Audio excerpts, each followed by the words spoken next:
Ndaramukije mwebwe wese mudukurikira ndabahaniye ikaze. Urana makuru atekanye ikirere cyo kuri wa gatandatu igenekerezo rya 4 ndamukiza umwaka wa 2026. Mu gitondo haritezwe ikirere kiri mwizuba n'ibicu bike bike mu gihugu cyose.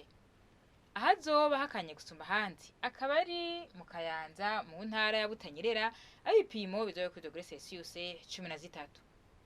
Ku muhingamo naho hitezwe imvura mu bice vya Bujumbura Bubanza na Cibitoke mu ntara ya Bujumbura, Ibururi mu ntara ya Burunga hamwe n'Imwaro mu ntara ya Gitega.